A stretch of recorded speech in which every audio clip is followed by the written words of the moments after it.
বাঙালিদের কাছে ডিমের রেসিপি মানে ডিমের কষা বা ডিমের ঝোল। আর সেটা যদি হাঁসের ডিমের হয় তাহলে তো কোনো কথাই নেই।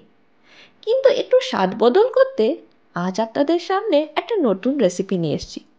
সেটা হলো কেরালা স্টাইল এগ মৈলি। তাই প্রথমে কড়ার মধ্যে আমি 1 টেবিল চামচ তেল আর 1 টেবিল চামচ ঘি অ্যাড করলাম। আপনারা পুরো রান্নাটায় ঘিতেও করতে পারেন। তেল গরম হয়ে গেলে আমি এখানে একটা পেঁয়াজ পাতলা পাতলা করে স্লাইস করে কেটে অ্যাড করেছি। পেঁয়াজগুলো ভালো করে ভেজে নিচ্ছি। পেঁয়াজগুলো হালকা ব্রাউন হয়ে যাওয়ার পর আমি এর মধ্যে একটা টমেটো পাতলা করে স্লাইস করে কেটে অ্যাড করে দিলাম। আবারও পেঁয়াজ আর টমেটো একসঙ্গে ভালো করে ভেজে নিচ্ছি। এরপর আমি এখানে হাফ কাপ মতো নারকেল কোড়া অ্যাড করছি। যেহেতু এটা কেরালা স্টাইল স্টু, তাই এখানে নারকেল তো অবশ্যই যাবে।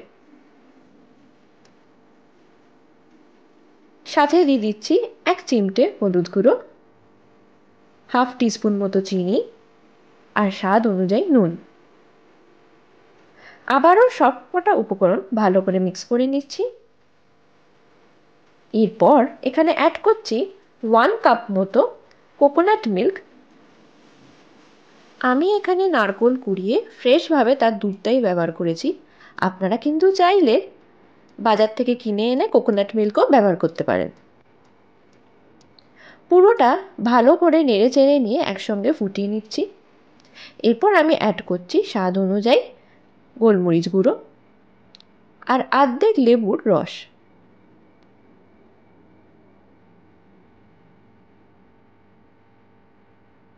পুরোটা আবার ভালো করে মিক্স করে নিলাম। এরপর স্বাদ অনুযায়ী দিয়ে দিচ্ছি কিছু চেরা কাঁচা লঙ্কা আর দিয়ে দিচ্ছি আগে থেকে সেদ্ধ করে রাখা 6-7টা ডিম। এই ডিমগুলোকে আমি মাঝখান থেকে হাফ করে কেটে নিয়েছি। আপনারা চাইলে মুরগির ডিম দিয়েও বানাতে পারেন, কিন্তু আমি টেস্টের জন্য এখানে হাঁসের ডিম দিয়ে তৈরি করেছি এই রান্নাটা। ডিমগুলো হালকাভাবে একটু নেড়েচেড়ে নিয়ে গ্রেভির মধ্যে একটু ফুটিয়ে নেবেন।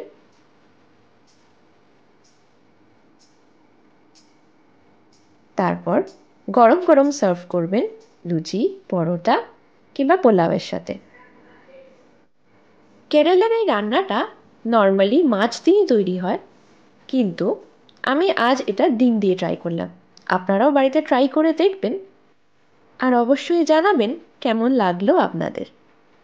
ধন্যবাদ।